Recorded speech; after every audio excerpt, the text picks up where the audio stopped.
गुरुर्ब्रह्मा गुरुर्विष्णु गुरुर्देवो महेश्वरः गुरु साक्षात् परं ब्रह्म तस्मै श्री गुरवे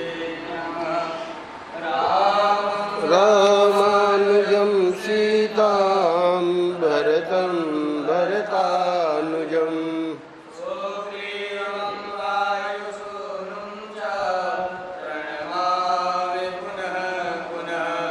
नमोस्तु रामाय सलक्ष्मणाय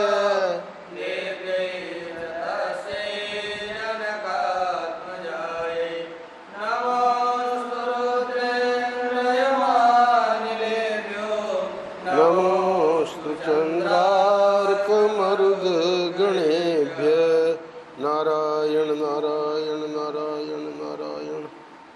श्रीमद् वाल्मीकि रामायण उत्तरकांड का जो भाग है 7वां खंड, जिसका हम लोग श्रवण कर रहे हैं। कल 34वां अध्याय पूरा हुआ। भगवान ने जो प्रश्न किया था कि क्या कोई ऐसा मनुष्य नहीं था जिसने रावण की दिग्विजय में उसको पराजित किया हो, तो अगस्त ऋषि ने बताया कि एक तो सहस्त्रबाहु अर्जुन थे, उन्होंने पराजित कर दिया था और वे मित्र हो गए, और एक वाली ऐसा था जिसने रावण को पराजित कर दिया, तो वो भी मित्र हो गए। अब अगले अध्याय में वाल्मीकि जी वर्णन कर रहे हैं कि भगवान श्री राम ने हाथ जोड़कर दक्षिण दिशा में निवास करने वाले अगस्त्य मुनि से विनय पूर्वक यह अर्थयुक्त बात कही। चारों दिशाओं से ऋषि आए थे। अगस्त्य मुनि दक्षिण दिशा में रहते थे। हे महर्षि, इसमें संदेह नहीं कि वाली और रावण के इस बल की कहीं तुलना नहीं थी, परंतु मेरा ऐसा विचार है कि इन दोनों का बल भी, किनका, वाली और रावण का, इन दोनों का बल भी हनुमान जी के बल की बराबरी नहीं कर सकता था। ये भगवान का अपना विचार है। कैसे? शूरता, दक्षता, बल, धैर्य, बुद्धिमत्ता, नीति, पराक्रम और प्रभाव, इन सभी सद्गुणों ने हनुमान जी के भीतर घर कर रखा है, तो वर्तमान में है। तो इसलिए कह रहे हैं कि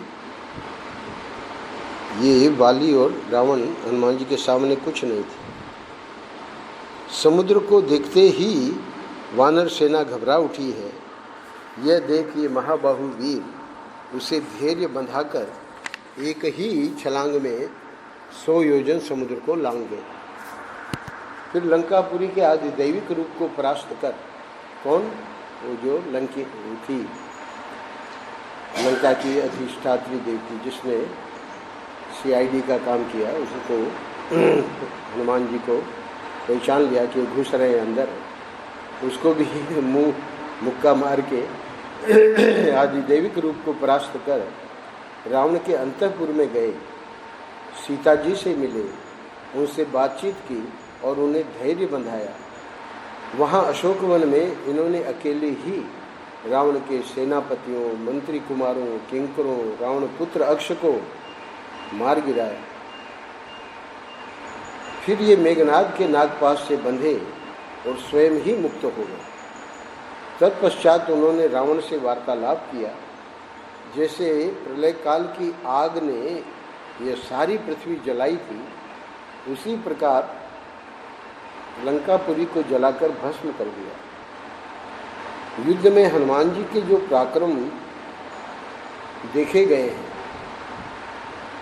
बाद में जब युद्ध हुआ तो उसमें जो हनुमान जी ने पराक्रम दिखाए, वैसे वीरतापूर्ण कर्म न तो काल के, न इंद्र के, न भगवान विष्णु के और न वरुण के ही सुने जाते हैं। स्वयं तो विष्णु के अवतार हैं और सम्मान दे रहे हैं हनुमान जी को। हे मुनीश्वर, मैंने तो इन्हीं के बाहुबल से विभीषण के लिए लंका शत्रुओं पर विजय, अयोध्या का राज्य तथा सीता, लक्ष्मण, मित्र और बंधुजनों को प्राप्त किया है। आज जो आप मुझे देख रहे हैं, राज्याभिषेक हो चुका है भगवान का, ये सब जो है हनुमान जी का ही प्रताप है। यदि मुझे वानर राज सुग्रीव के सखा हनुमान न मिलते तो जानकी का पता लगाने में भी कौन समर्थ हो सकता। वहाँ पंपासुर में भी सुग्रीव ने हनुमान जी को ही भेजा, हनुमान जी सबसे पहले मिले हैं, उसके बाद सुग्रीव वगैरह। जिस समय वाली और सुग्रीव में विरोध हुआ उस समय सुग्रीव का प्रिय करने के लिए इन्होंने जैसे दावानल वृक्ष को जला देता है उसी प्रकार वाली को क्यों नहीं भस्म कर डाला। जब इतने पराक्रमी थे तो हमको वाली को मारना पड़ा।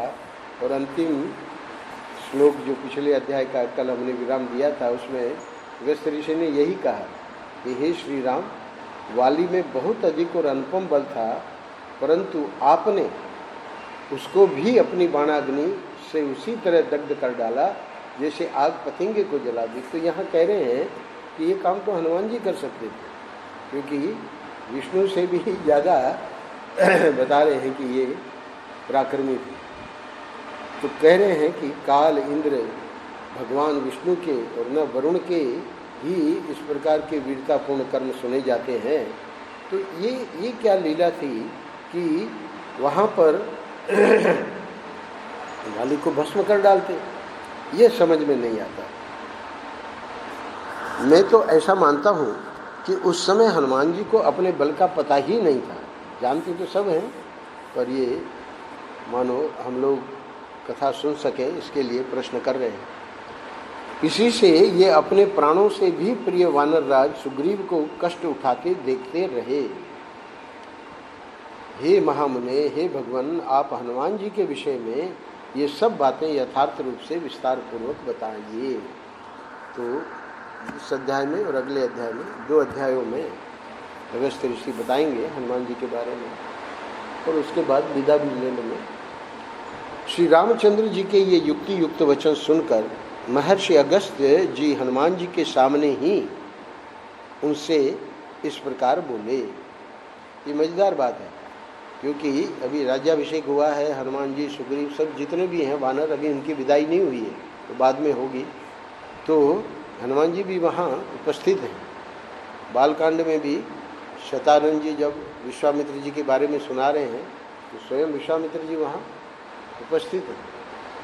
15 अध्यायों में विश्वामित्र जी की, अभी हमारा बालकांड का वहाँ प्रसंग चल रहा है आनंद वृंदावन में, तो यहाँ भी हनुमान जी स्वयं उपस्थित हैं और उनके सामने ही ये सब सुनाया जा रहा है। क्या कह रहे हैं? हे श्री राम, हनुमान जी के विषय में आप जो कुछ कहते हैं यह सब सत्य ही है। बल, बुद्धि और गति में इनकी बराबरी करने वाला दूसरा कोई नहीं।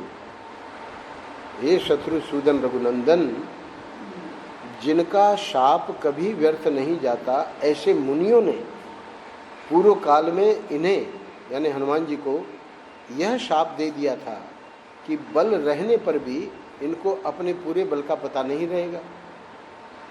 सामान्य बल तो रहेगा ही, राम और लक्ष्मण को कंधे पे बैठा के सुग्रीव जी के पास ले गए हैं, पर जो असली बल है वो शाप के कारण इनको बल रहने पर भी अपने पूरे बल का पता नहीं रहेगा।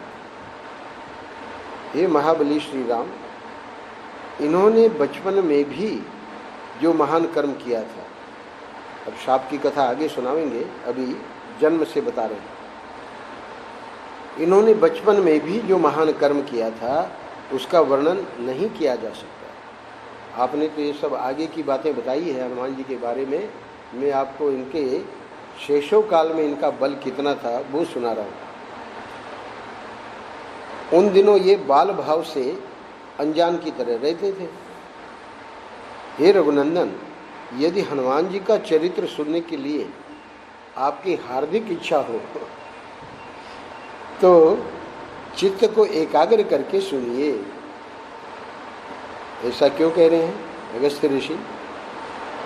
अगस्त्य ऋषि को भगवान के चित्त को कह रहे हैं कि आप एकाग्र होके चित्त को एकाग्र करके सुनिए तो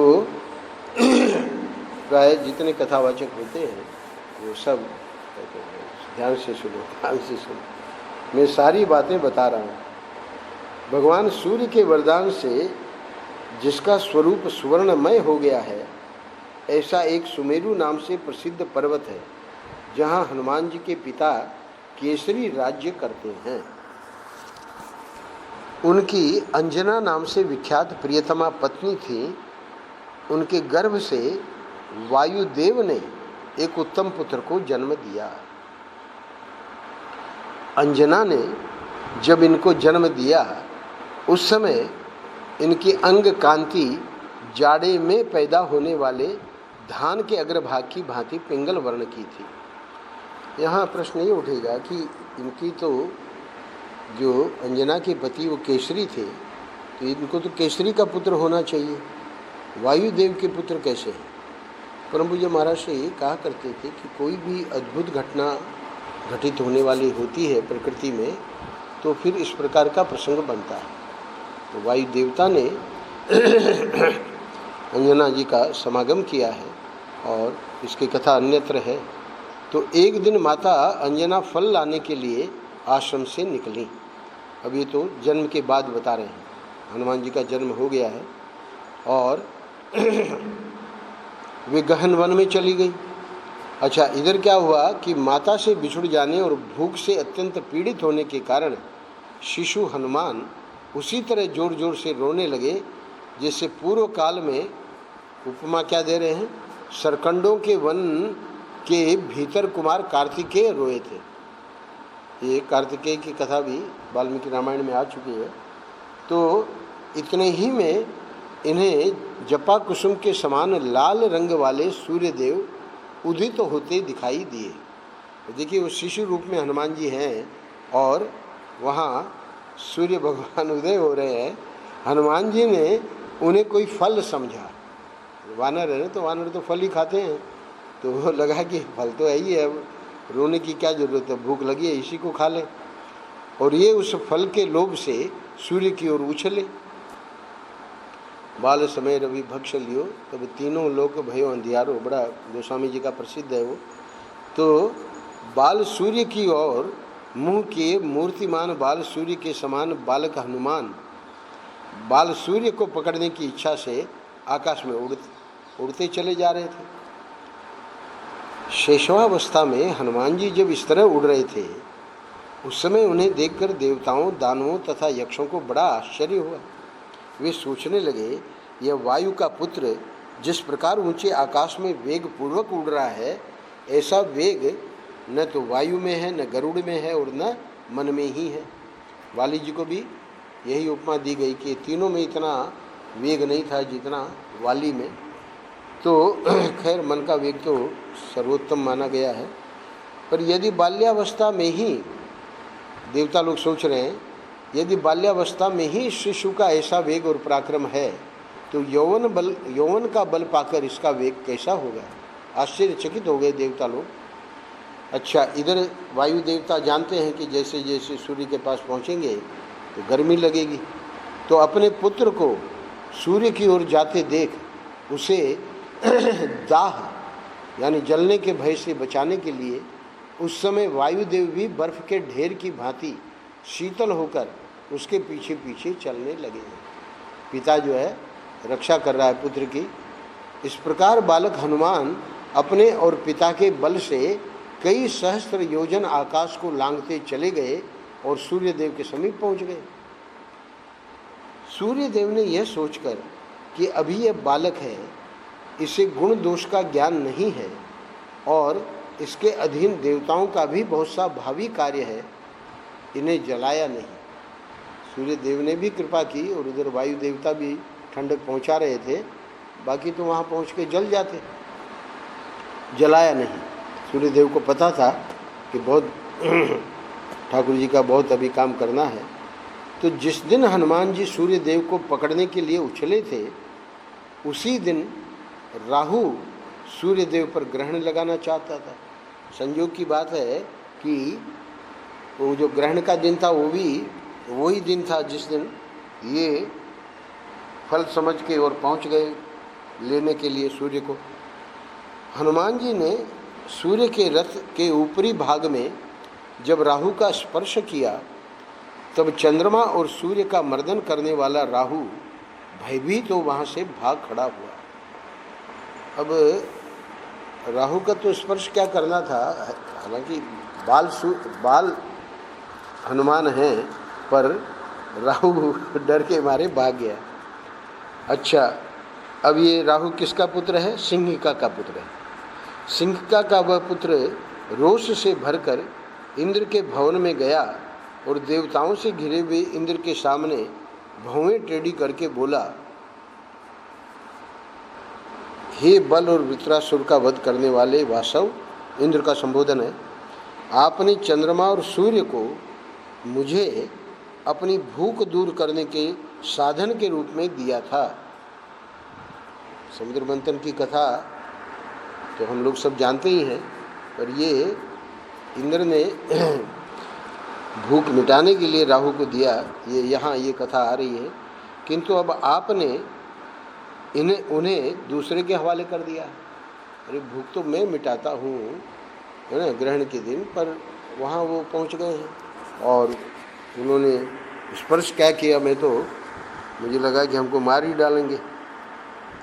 तो पूछ रहे हैं कि ऐसा क्यों हुआ। जवाब तलब कर रहे हैं इंद्र से। आज पर्व यानी अमावस्या के समय मैं सूर्य देव को ग्रस्त करने की इच्छा से गया था, इतने ही में दूसरे राहु यानी वो जो बाल हनुमान है उनके लिए कह रहे हैं, मानो वो दूसरे राहु के समान है, आकर सहसा सूर्य को पकड़ लिया। अब जब सूर्य को पकड़ लिया तो मैं क्या करता, तो मैं आपके पास आया हूँ कि क्या हो रहा है। राहु की ये बात सुनकर देवराज इंद्र घबरा गए और सोने की माला पहने अपना सिंहासन छोड़कर उठ खड़े हुए। अरे भाई, जो कार्य हमने जिसको दिया है अब वो कोई दूसरा आके हस्तक्षेप कर रहा है, तो अब इंद्र का कर्तव्य है कि उसको रोके। तो फिर कैलाश शिखर के समान उज्ज्वल 4 दांतों से विभूषित मद की धारा बहाने वाले, यानी इनकी वाहन का वर्णन कर रहे हैं वाल्मीकि जी, भांति भांति के श्रृंगार से युक्त बहुत ही ऊंचे और सुवर्णमयी घंटा के नाद रूप अट्टहास करने वाले गजराज ऐरावत पर आरूढ़ होकर देवराज इंद्र राहु को आगे करके उस स्थान पर गए जहां हनुमान जी के साथ सूर्य देव विराजमान थे। इधर राहु इंद्र को छोड़कर बड़े वेग से आगे बढ़ गया। इसी समय पर्वत शिखर के समान आकार वाले दौड़ते हुए राहु को हनुमान जी ने देखा। अब देखिए, हनुमान जी सूर्य के पास हैं और ये राहु जो है बड़े इंद्र के साथ आया है, तो लगता है कि अब ये हमारा भोजन है। तो उधर जब दौड़े तो हनुमान जी ने देख लिया। तब राहु को ही फल के रूप में देखकर बालक हनुमान सूर्य देव को छोड़कर उस सिंह का पुत्र को ही पकड़ने के लिए पुनः आकाश में उछले। अब ये बड़ी विलक्षण घटना हो गई। ये तो इंद्र को लेके गया कि हमारी भूख इससे मिटेगी, ग्रहण में मैं इसको ग्रसूंगा, और ये हनुमान जी उसी के ऊपर उछल पड़े। हे श्री राम, अगस्त्य जी सुनाते हैं आगे की कथा। सूर्य को छोड़कर अपनी ओर धावा करने वाले इन वानर हनुमान को देखते ही राहु, जिसका मुख मात्र ही शेष था, राहु और केतु, भगवान ने, मोहिनी ने 2 कर दिए थे सरभानु के चक्र से टुकड़े, तो इसका तो सिर्फ सिर ही था राहु का। तो कह रहे हैं कि मुख मात्र ही जिसका शेष था पीछे की ओर मुड़कर भागा, डर गया बेचारा। पहले भी जब स्पर्श किया तो डर के भागा था, तो इंद्र को लेके आया। अब इंद्र को लेके आया, उसके बाद सोचा कि अब तो मैं सूर्य को ले लूँगा, तो हनुमान जी ने उस पर धावा कर दिया। उस समय राहु अपने रक्षक इंद्र से ही अपनी रक्षा के लिए कहता हुआ भय के मारे बारंबार हे इंद्र की पुकार मचाने लगा। चीखते हुए राहु के स्वर को जो पहले का पहचाना हुआ था, समझ गए इंद्र की कोई राहु पे संकट आ गया है ना, आवाज़ से पहचान गए। इंद्र बोले, डरो मत, मैं इस आक्रमणकारी को मार डालूंगा। ये जो भी है इंद्र नहीं जान रहे हैं। देखिए, सूर्य ने तो पहचान लिया कि देवताओं का बहुत बड़ा काम होने वाला है, तो इंद्र, सूर्य भगवान ने नहीं जलाया। अरे इंद्र इतना मूर्ख है। तत्पश्चात ऐरावत को देखकर उन्होंने उसे भी एक विशाल फल समझा। अब हनुमान जी की ही विशेषता बता रहे अगस्त्य ऋषि, पहले सूर्य को समझा, फिर सूर्य को छोड़ दिया राहु को कि ये फल होगा, इसको खा ले। अब वो जब भागा तो अब क्या देखते हैं, वो इंद्र ऐरावत पे आया है। तो ऐरावत को ही फल समझ के और उस गजराज को पकड़ने के लिए वे उसकी ओर दौड़े। यानी शैशव काल में इनका कितना बल था वो बता रहे हैं। ऐरावत को पकड़ने की इच्छा से दौड़ते हुए हनुमान जी का रूप 2 घड़ी के लिए इंद्र और अग्नि के समान प्रकाशमान एवं भयंकर हो गया। बालक हनुमान को देखकर सचीपति इंद्र को अधिक क्रोध नहीं हुआ, क्योंकि बालक है ना। फिर भी इस प्रकार धावा करते हुए इन बालक वानर पर उन्होंने अपने हाथ से छूटे हुए वज्र के द्वारा प्रहार किया। यद्यपि अधिक क्रोध तो नहीं हुआ। अधिक क्यों ऐसा कह रहे हैं अगस्त्य ऋषि कि इनमें तो इतना बल है कि वो मार भी सकते थे हनुमान को, पर ये जिस प्रकार वज्र चलाया है तो इंद्र के वज्र की चोट खाकर ये एक पहाड़ पर गिरे। वहाँ गिरते समय इनकी बाईं ठुड्डी टूट गई। वज्र के आघात से व्याकुल होकर इनकी गिरते ही वायुदेव इंद्र पर कुपित हो उठे। अब आगे की घटना और मज़ेदार है। क्यों? क्योंकि वायु के बेटे को इंद्र ने इस प्रकार वज्र चला के और नीचे गिर गए पहाड़ पे, तो उनका यह क्रोध प्रजाजनों के लिए अहितकारक हुआ। क्यों? अब जब वायु कुपित हो जाएगा तो वो तो सबकी सांस बंद कर देगा। सामर्थ्यशाली मारुत ने समस्त प्रजा के भीतर रहकर भी वहाँ अपनी गति समेट ली, श्वास आदि के रूप में संचार रोक दिया और अपने शिशु पुत्र हनुमान को लेकर वे पर्वत की गुफा में घुस गए। अब ये तो बेहोश पड़े हनुमान जी, समझो कि वायु ने तो ही समझा कि मर गए। तो फिर भी एक गुफा में घुस गए और गुफा में घुसने के पहले पूरा जो है संचार अपना रोक दिया। जैसे इंद्र वर्षा रोक देते हैं, इसी प्रकार वे वायुदेव दोनों है। इंद्र वर्षा अति वर्षा भी करते हैं और वर्षा को रोकना चाहते हैं, रोक देते हैं। वृंदावन में देख रहे हैं कितनी बार बादल आए और चले गए। तो जैसे इंद्र वर्षा रोक देते हैं, उसी प्रकार वे वायुदेव प्रजाजनों के मलाशय और मूत्राशय को रोककर उन्हें बड़ी पीड़ा देने लगे। उन्होंने संपूर्ण भूतों के प्राण संचार का अवरोध कर दिया। वायु के प्रकोप से समस्त प्राणियों की सांस बंद होने लगी, उनके सभी अंगों के जोड़ टूटने लगे और वे सब के सब काठ के समान चेष्टा शून्य हो गए। तीनों लोकों में न कहीं वेदों का स्वाध्याय होता था और न यज्ञ, सारे धर्म कर्म बंद हो गए। त्रिभुवन के प्राणी ऐसे कष्ट पाने लगे मानो नरक में गिर गए। तब गंधर्व, देवता, असुर और मनुष्य आदि सभी प्रजा व्यथित होकर सुख पाने की इच्छा से प्रजापति ब्रह्मा जी के पास दौड़ी गई।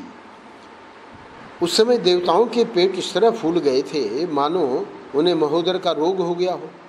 उन्होंने हाथ जोड़कर कहा कि भगवान, हे स्वामिन, ब्रह्मा जी को कह रहे, आपने 4 प्रकार की प्रजाओं की सृष्टि की है। कौन से 4 प्रकार हैं? उद्भिज, स्वेदज, अंडज और जरायुज। तो 4 ही प्रकार की सृष्टि है। तो कहते हैं कि आपने हम सबको हमारी आयु के अधिपति के रूप में वायुदेव को अर्पित किया है। हे साधु शिरोमणि, ये पवन देव हमारे प्राणों के ईश्वर हैं, तो भी क्या कारण है कि आज इन्होंने हमारे शरीर के भीतर अपने संचार को रोक दिया है और इस प्रकार ये हमारे लिए दुखजनक हो गए। वायु से पीड़ित होकर आज हम लोग आपकी शरण में आए हैं। हे दुखहारी प्रजापते, आप हमारे इस वायु रोध जनित दुख को दूर कीजिए। यानी कलयुगी प्राणी तो बिना वायु के ज़्यादा नहीं रह पाएगा, पर ये त्रेता युग की कथा है, तो वायु ने रोक रखा है, तब भी अभी ये लोग सब जिंदा हैं। प्रजाजनों की ये बात सुनकर उनके पालक और रक्षक ब्रह्मा जी ने कहा, इसमें कुछ कारण है। ऐसा कहकर वे प्रजाजनों से फिर बोले, हे प्रजाओं, जिस कारण को लेकर वायु देवता ने क्रोध और अपनी गति का अवरोध किया है उसे बताता हूँ, सुनो। वह कारण तुम्हारे सुनने योग्य और उचित है। आज देवराज इंद्र, यानी तुम्ही देवताओं के जो राजा हैं, उन्होंने राहु की बात सुनकर वायु के पुत्र को मार गिराया है। अरे भाई, वो जो वज्र चला दिया, भले बड़े क्रोध में नहीं थे, पर वो पहाड़ पे तो गिर ही गया और उसकी बाईं ठुड्डी भी टूट गई। तो इसलिए वे वायु देवता यानी जो पिता हैं हनुमान जी के, वे कुपित हो उठे। वायुदेव स्वयं शरीर धारण न करके समस्त शरीरों में उनकी रक्षा करते हुए विचरते हैं। वायु के बिना यह शरीर सूखे काठ के समान हो जाता है। कौन कह रहे हैं? ब्रह्मा जी। वायु ही सबका प्राण है, वायु ही सुख है और वायु ही ये संपूर्ण जगत है। वायु से परित्यक्त होकर जगत कभी सुख नहीं पा सकता। वायु ही जगत की आयु है। इस समय वायु ने संसार के प्राणियों को त्याग दिया है, इसलिए वे सब के सब निष्प्राण होकर काठ और दीवार के समान हो गए हैं। तो हे देवताओं, अतः अब हमें उस स्थान पर चलना चाहिए जहाँ हम सबको पीड़ा देने वाले वायुदेव छिपे बैठे हैं। कहीं ऐसा न हो कि उन्हें प्रसन्न किए बिना हम सबका विनाश हो जाए। ब्रह्मा जी कह रहे कि मैं भी तो उसी गिनती में हूँ, तो तुम लोगों का ही विनाश नहीं, मेरा भी विनाश हो जाएगा। तो चलो चलते हैं, उनको मनाते हैं। तदनंतर देवता, गंधर्व, नाग और गुह्यक आदि प्रजाओं को साथ लेकर प्रजापति ब्रह्मा जी उस स्थान पर गए जहाँ वायुदेव इंद्र द्वारा मारे गए अपने पुत्र को लेकर बैठे हुए थे। तत्पश्चात चतुर्मुख ब्रह्मा जी ने देवताओं, गंधर्वों, ऋषियों तथा यक्षों के साथ वहां पहुंचकर वायु देवता की गोद में सोए हुए उनके पुत्र को देखा। अच्छा, अब हनुमान जी का वर्णन कर रहे हैं। इनकी अंग कांति सूर्य, अग्नि और सुवर्ण के समान प्रकाशित हो रही थी और उसकी वैसी दशा देखकर ब्रह्मा जी को उस पर बड़ी दया आई, क्योंकि मूर्छित हो गए थे। पुत्र को मारे जाने से वायु देवता बहुत दुखी थे। ब्रह्मा जी को देखकर वे उस शिशु को लिए हुए ही उनके आगे खड़े हो गए। उनके कानों में कुंडल हिल रहे थे, माथे पर मुकुट और कंठ में हार शोभा दे रहे थे। वायु देवता का वर्णन कर रहे हैं, मूर्तिमान वायुदेव, और वे सोने के आभूषणों से विभूषित थे। वायु देवता 3 बार उपस्थान करके ब्रह्मा जी के चरणों में गिर पड़े। वेद वेत्ता ब्रह्मा जी अपने लंबे फैले हुए और आभरण भूषित हाथ से वायु देवता को उठाकर खड़ा किया तथा उनके उस शिशु पर भी हाथ फेरा। जैसे पानी से सींच देने पर सूखती हुई खेती हरी हो जाती है। हमारा यहाँ ज्वार जो है मर गया था और बाद में बारिश हुई तो वापस जिंदा हो गया। तो जैसे पानी से सींच देने पर सूखती हुई खेती हरी हो जाती है, उसी प्रकार कमल योनि ब्रह्मा जी के हाथ का लीला पूर्वक स्पर्श पाते ही शिशु हनुमान पुनः जीवित हो गए। हनुमान को जीवित हुआ देख जगत के प्राण स्वरूप गंध वाहन वायुदेव समस्त प्राणियों के भीतर अवरुद्ध हुए प्राण आदि का पूर्ववत प्रसन्नता पूर्वक संचार करने लगे। वायु के अवरोध से छूटकर सारी प्रजा प्रसन्न हो गई। ठीक उसी तरह जैसे हिमयुक्त वायु के आघात से मुक्त होकर खिले हुए कमलों से युक्त पुष्करिणियां सुशोभित होने लगती हैं।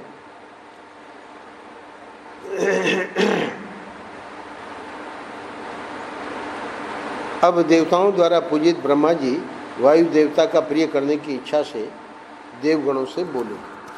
क्या कहते हैं? इंद्र, अग्नि, वरुण, महादेव और कुबेर आदि हे देवताओं, सब आए हुए हैं।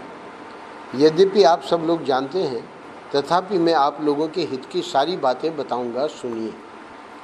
इस बालक के द्वारा भविष्य में आप लोगों के बहुत से कार्य सिद्ध होंगे, अतः वायु देवता की प्रसन्नता के लिए आप सब लोग इसे वर दें। अब ये आगे का जो प्रसंग है, इसमें 11 जो हैं, बल्कि ज़्यादा 13 देवता लोग अलग अलग वर देंगे। किनको? हनुमान जी को। वो जो भगवान ने प्रश्न पूछा था कि ये तो हमको लगता है वाली और रावण से भी ज़्यादा पराक्रमी थे। कौन? हनुमान जी। तो इसलिए आज देखिए राम जी के मंदिर कम होंगे, हनुमान जी के, है ना, गली गली में हनुमान जी के मंदिर हैं। तो अब क्या क्या वर देते हैं, कौन कौन क्या क्या वर देते हैं, इसकी कल ही हम लोग ये कर पाएंगे। इंद्र ने, सूर्य ने, वरुण ने, यम ने, कुबेर ने, शंकर ने, विश्वकर्मा ने, ब्रह्मा जी ने, अंत में ब्रह्मा जी ने बहुत सारे वर दिए हैं। तो इस प्रकार हनुमान जी को वर देकर अभी ये 26, यानी अभी हम लोग 9वें पे हैं, तो 9 से 26 तक वर देने का प्रसंग है। हनुमान जी को किससे क्या वर मिला, इसकी चर्चा हम कल करेंगे। इस प्रकार हनुमान जी को वर देकर वायु देवता की अनुमति ले ब्रह्मा आदि सब देवता जैसे आए थे उसी तरह अपने अपने स्थान को चले गए। तो मुख्य बात बता दी अगस्त्य ऋषि जी ने कि इनके बल पराक्रम में क्या ये था, ये इतने वर मिले हुए थे इतने देवताओं से। क्यों? क्योंकि ब्रह्मा जी ने कहा कि ये ठाकुर जी का बहुत बड़ा काम करने वाले हैं। पर फिर प्रश्न तो उनका ये था कि भाई सुग्रीव को लड़ना पड़ा, ये तो वाली को जला सकते थे, तो ऐसा क्यों नहीं किया? तो उसका फिर आगे बतावेंगे कि हनुमान जी को किन्होंने ऋषियों ने शाप दे दिया था, उसका भी वर्णन कल आवेगा।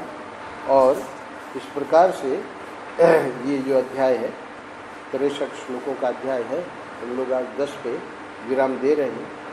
कल इसको पूरा करके अब चूँकि यहाँ 53वें श्लोक में अगस्त्य ऋषि जी 36 अध्यायों में कथा करके विदाई ले रहे हैं। तत्पश्चात अगस्त्य जी ने श्री रामचंद्र जी से कहा, हे योगियों के हृदय में रमण करने वाले श्री राम, आप ये सारा प्रसंग सुन चुके। अब मेरे को तो और प्रश्न पूछ लेते भगवान, पर अगस्त्य ऋषि लगता है थक गए। तो हम लोगों ने आपका दर्शन और आपके साथ वार्तालाप कर लिया, इसलिए अब हम जा रहे हैं।